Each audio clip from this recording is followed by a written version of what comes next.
మాజీ ముఖ్యమంత్రి వైఎస్ జగన్మోహన్ రెడ్డిపై మంత్రి మండిపల్లి రాంప్రసాద్ రెడ్డి తీవ్ర విమర్శలు చేశారు. ప్రకాశం జిల్లా ఒంగోలులో పర్యటించిన ఆయన జగన్ ప్రస్తుతం చల్లని రూపాయలా మారారని ఎద్దేవా చేశారు. 2019లో ఇదే ఈవీఎంలతో గెలిచిన జగన్ ఇప్పుడు వాటిలో లోపానులా అని చెప్పడం సరికాదని హితవు పలికారు. ప్రభుత్వ వ్యవస్థలను జగన్ తనకు అనుకూలంగా వాడుకున్నారని, అంతకుముందు ఎవరూ అలా చేయలేదని ఆయన ఆరోపించారు. వైసీపీ ప్రభుత్వంలో అన్ని రంగాలు భ్రష్టుపట్టిపోయాయని విమర్శించారు. త్వరలో జరిగే స్థానిక సంస్థల ఎన్నికల్లో ఎవరు నిజాయితీ పరులో తేలిపోతుందన్నారు. కూటమి ప్రభుత్వంపై పాజిటివ్ వైబ్ ప్రజల్లో ఉందని, రాష్ట్రంలో మళ్లీ జగన్ వస్తే పరిస్థితి లేదని ధీమా వ్యక్తం చేశారు.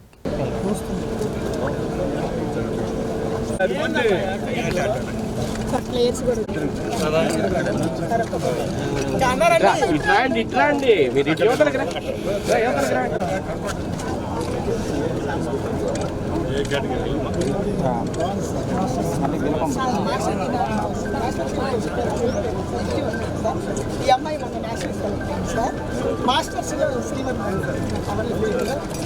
ఇంకా మాస్టర్స్ నేషనల్స్ అందరూ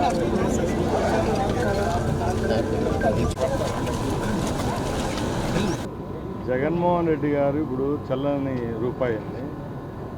మేము కూడా అదే ప్రాంతం నుంచి మేమందరం శాసనసభ్యులమే. ఆ పక్కల నియోజకవర్గం అన్నది 2019లో జగన్మోహన్ రెడ్డి గారు కూడా ఇదే ఈవీఎంల ద్వారా గెలిచి ముఖ్యమంత్రి అయినాడు. 5 సంవత్సరాలు పదవి అనిపించినారు.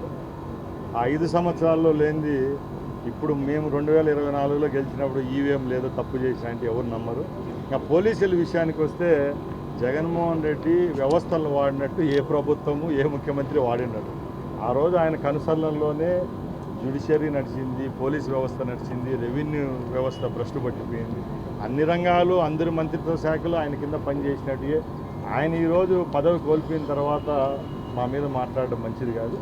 ముఖ్యంగా ఈ 20 నెలల్లో ప్రతి ఒక్క విషయాన్ని రాజకీయం చేయడం జరిగింది. ముఖ్యంగా రైతుల విషయంలో ఏ రోజు న్యాయం చేయలేదు. విజయవాడ వచ్చి వరదలు వచ్చి కొట్టుకొని పోతే ప్యాంటు మడిచి ఎగ్గట్టి పైకి 1 గంట సేపు నీళ్ళలో దిగిన పాపాను పోలేదు. ఈరోజు ఇక్కడే గుంటూరు జిల్లాలో మిర్చి రైతులకు నష్టం వస్తా అంటే ₹1 చెల్లించలేదు ఆ రోజు. ఈరోజు మా గౌరవ ముఖ్యమంత్రి గారు వాళ్ళ బాధను తట్టుకోలేక చిత్తూరు జిల్లాలో మామిడి రైతులకు ₹5 సబ్సిడీ ఏదైతే గవర్నమెంట్ పోషన్ అయిందో ఇచ్చాము. సుమారుగా నేను అక్కడ ఇన్ఛార్జ్ మినిస్టర్ 9 లక్షల టన్నులకు ఇచ్చాము. ఇక్కడ గుంటూరులో మిర్చి రైతులను ఆదుకున్నాము. ఏ సెక్టర్లో ఏ సమస్య వచ్చినా కూడా ప్రభుత్వం స్పందిస్తూ ఉంది. జగన్మోహన్ రెడ్డి గారు దండయాత్రలు పోతూ ఉన్నారు. ఆ రోజు మిర్చి గోడౌన్ల కాడికి పోతే మిర్చి మూటలు ఎత్తుకొని వెళ్ళిపోయినారు. మనము భారతదేశంలో అన్నం పరబ్రహ్మ స్వరూపం అంటాము. అలాంటి దేశంలో మామిడి పంటను ఎత్తుకొచ్చి రోడ్లపైన వేసుకొని ట్రాక్టర్లతో తొక్కించుకొని పోయిన చరిత్ర అది. ఈరోజు జగన్మోహన్ రెడ్డి మాటలు ఎవరు వినేవాళ్ళు లేరు. ముఖ్యంగా రేపు స్థానిక సంస్థల ఎన్నికలు వస్తున్నాయి. 3 ఎలక్షన్లు ఉంటాయి. పంచాయతీ ఎలక్షన్లు ఉన్నాయి, జెడ్పీటీసీ, ఎంపీటీసీ ఉన్నాయి, మున్సిపల్ ఎలక్షన్లు ఉన్నాయి. ఎవరు నిజాయితీ పరులో ఎవరు తప్పులో తెలియదు.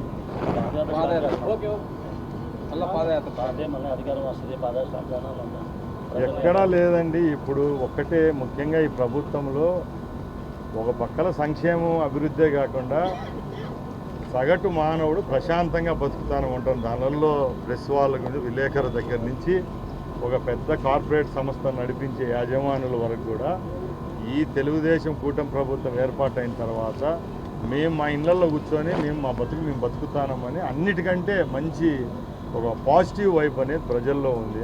అది చెడగొట్టుకునే పరిస్థితులు ప్రజలు అయితే లేరు కాబట్టి తప్పకుండా ఎక్కడ జగన్మోహన్ రెడ్డి వచ్చే పరిస్థితి లేదు.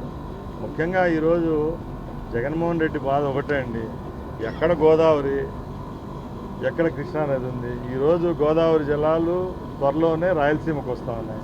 ఇప్పుడు మీ పక్కలే ఉన్న వెలుగొండ ఏదైతే ఇప్పుడు ఉందో అది త్వరలోనే మీ పక్కన ఉన్న 4-5 నియోజకవర్గాలకు త్వరలో సుమారు 2 లక్షల ఎకరాలకు నీళ్ళు ఇచ్చే పనిలో ఈ ప్రభుత్వం పనిచేస్తుంది.